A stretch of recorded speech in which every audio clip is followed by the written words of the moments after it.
अभी सूरज नहीं डूबा, जरा शाम तो होने दो। मैं खुद लौट जाऊंगी, मुझे नाकाम तो होने दो। मुझे ढूंढने की कोशिश मत करो ऐ विरोधियों, मेरा वजूद अभी बाकी है, जरा चुनाव तो होने दो। साथियों, कुछ इस प्रकार से शेरो शायरी पे चलने वाली बसपा सुप्रीमो बहन कुमारी मायावती जी एक बार फिर उत्तर प्रदेश में अलर्ट मोड पे हो गई हैं। सभी पार्टी के कार्यकर्ता पदाधिकारियों से उन्होंने कह दिया कि कमर की पेटी कस लीजिए, अब विधानसभा का चुनाव नजदीक आ गया है। साथियों नमस्कार, आप देख रहे हैं केएन न्यूज, मैं हूं ब्रिजेश गुप्ता। साथियों, उत्तर प्रदेश में विधानसभा का चुनाव 2027 में है। यूं कहें तो विधानसभा का चुनाव अभी 1 साल का वक्त बचा हुआ है, लेकिन जिस प्रकार से सभी राजनीतिक पार्टियां एक्टिव अलर्ट मोड में आ गई हैं, जनता के बीच रैलियां कर रही हैं, जनता को संबोधन करने का काम कर रहे हैं, जनता को लालच दे रहे हैं, उस हिसाब से लग रहा है कि चुनाव बस 1 ही 2 महीने के अंदर है। लेकिन इन सभी में सबसे अलग इस समय रैलियां, जनसंबोधन, बैठक कर रहा है वो है बसपा, यानी कि बसपा के सुप्रीमो बहन कुमारी मायावती जी इस समय अलर्ट हो गई हैं।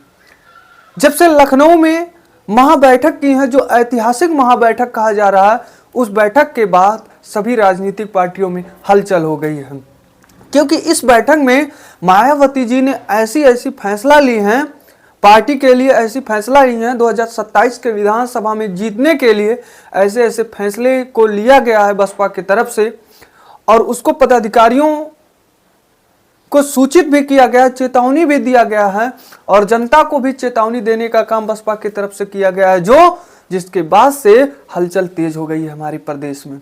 और मायावती जी ने उस महाबैठक के दौरान जो बातें कही, चेतावनी दी पार्टी के कार्यकर्ताओं से, वो वास्तव में उसके 1 दिन बाद से ही हमारे प्रदेश में काम होना शुरू हो गया है। उस पर पार्टी के कार्यकर्ता लोग सतर्क हो गए और काम करना शुरू कर दिए। आखिर में कुछ बातें मायावती जी ने जो महाबैठक के बाद की थी, वो क्या क्या है, मैं आज आपको पॉइंट टू पॉइंट सिलसिलेवार तरीके से बताऊंगा। जिसमें से पहले पॉइंट की मैं उल्लेख करता हूं साथियों, तो मायावती जी ने सबसे पहली बात मायावती जी ने ये कहा कि इस समय धर्म जात के नाम पर समाज में जहर घोलने का काम किया जा रहा। मायावती जी ने महाबैठक के दौरान सबसे बड़ी बातें कह दी, जिसके बाद हमारे प्रदेश से लेकर पूरे देश में चर्चा हो रही है। वो ये कि मायावती जी ने कहा कि इस समय विपक्ष चाहे सत्ता हो, ये दोनों ही धर्म जात के नाम से इस समय हमारे समाज में जहर घोलने का काम कर रहे हैं।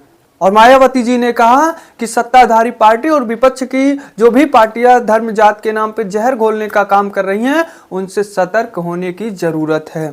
जनता को सतर्क हो जानी चाहिए ऐसे पार्टियों से जो धर्म और जात के नाम पर समाज में भेदभाव कर रहे हैं और जहर घोलने का काम कर रहे हैं, जिससे जनता आपस में लड़ रही है। और मायावती जी ने इसी दौरान ब्राह्मणों की तरफ से खुल करके बैटिंग कर दी, जिसके बाद से यह कहा जा रहा है कि अब ब्राह्मण के तरफ से बसपा पार्टी हमेशा बैटिंग करेगी। ब्राह्मणों के हित के लिए भी अब बसपा पार्टी काम करेगी, क्योंकि मायावती जी का मानना है 2007 में जिस तरह से हमारी सरकार में ब्राह्मणों के हित की बात हुई थी, उसी तरह से 2027 के विधानसभा में अगर हमारी सरकार बनती है तो ब्राह्मणों के हित की बात होगी। आज जो हमारे समाज में, मायावती जी ने कहा, आज हमारे समाज में ब्राह्मणों की उपेक्षा हो रही है, जो कि सभी लोग जानते हैं किस तरह से सत्ताधारी पार्टी, विपक्ष पार्टी ब्राह्मणों की उपेक्षा कर रही है, जो कि ये ठीक नहीं है। मायावती जी ने ब्राह्मणों की तरफ से ब्राह्मणों के हित के लिए बात कही थी। वहीं दूसरे पॉइंट की मैं बात करता हूं साथियों, तो मायावती जी ने कहा कि विरोधी दल सत्ताधारी पार्टी से इस समय सतर्क होने की जरूरत है।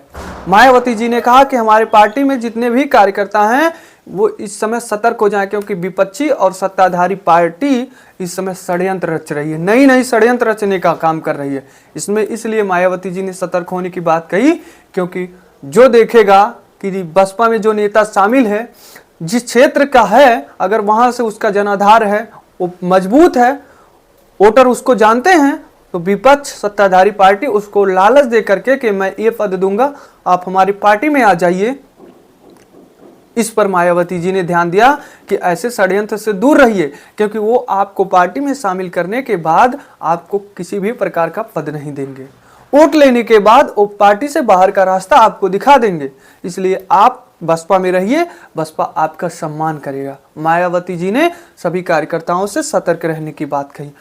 मायावती जी ने तीसरी पॉइंट की मैं बात करता हूं साथियों, तो संसद के गतिरोध पर नाराजगी जताई है। मायावती जी ने कहा कि इस समय संसद में समाज के जो मुद्दा है, लोगों के जो मुद्दा है, उस पर चर्चा ना करके आपस में एक दूसरे को नीचा दिखाने का काम किया जा रहा है वहां पर, कि आप नीचे हैं, वो आप एक पार्टी दूसरे को नीचा दिखाने का काम कर रहा है, बल्कि ऐसा नहीं होना चाहिए। मायावती जी ने कहा कि संसद में जो मुद्दा है, बेरोजगारी है, गरीबी है, इस पर होनी चाहिए चर्चा। इस समय जो देश में लोग मारे जा रहे हैं, टैरिफ जो समाज के लोग जान नहीं रहे, इस पर सरकार को खुल करके संसद में बताना चाहिए, लेकिन इस पर ना करके एक दूसरे को नीचा दिखाने का काम वहां हो रहा है सत्ता और विपक्षी के द्वारा। और मायावती जी ने कहा कि ऐसा नहीं करना चाहिए सत्ता और विपक्ष को, क्योंकि संसद को चलाने के लिए, संसद चलने के लिए एक नियम बना है, हमारे संविधान के अनुसार एक नियम बना है, जो कि उसी को अमल करके संसद चलनी चाहिए। मायावती जी ने तीसरी पॉइंट में कहा। वही चौथी पॉइंट की मैं बात करता हूं तो साथियों, मायावती जी ने कहा कि पार्टी संगठन को इस समय मजबूत करना है। पार्टी में जितने भी कार्यकर्ता जुड़े हैं उनको एड़ी से चोटी लगा करके मजबूत करनी है पार्टी को, जनता को, जनाधार को मजबूत करना है। पार्टी का जो वोट बैंक कम हुआ है उसको मजबूत करना है, वोटर को अपने पार्टी की तरफ किस तरह से लाना है उस पर मेहनत करना होगा। वही पांचवी पॉइंट की मैं बात करता हूं तो मायावती जी ने कहा कि उत्तर प्रदेश के सभी विधानसभा में पार्टी के जितने भी नेता कार्यकर्ता हैं उनको हर बूथ स्तर पर जाना होगा, SIR पर चर्चा करना होगा। पार्टी के जितने भी जब मुख्यमंत्री मायावती जी थी उस समय लोगों के हित के लिए क्या क्या काम की थी, क्या योजनाएं थी, और भविष्य में क्या योजनाएं बसपा की रहेगी, उन सभी के बारे में बताना होगा, हर बूथ पर जाकर के काम करना होगा। मायावती जी ने पांचवें पॉइंट में यह कहा है और सभी नेताओं को चेतावनी दी है, क्योंकि उस दौरान 403 विधानसभा के अध्यक्ष मौजूद थे। उन सभी को चेतावनी दी है कि अब इस पर अमल करके काम करना होगा। जो आज जात भेद धर्म के नाम पर जहर घोल रही है सत्ताधारी विपक्ष पार्टी, उस पर भी काम करना होगा। लोगों को सतर्क करना होगा कि केवल ये वोट के लिए पार्टी ऐसा कर रहे हैं, नेता ऐसा कर रहे हैं, जो कि आप इस पर आकर के अपने भाईचारे को खराब मत करिएगा। इसी के साथ मायावती जी उस महाबैठक में अपनी बातों को विराम देती हैं और पार्टी के सभी कार्यकर्ताओं का, जो इस समय पूरी लग्न जोश के साथ मेहनत कर रहे हैं, उनका धन्यवाद देते हुए बैठक को खत्म करती हैं।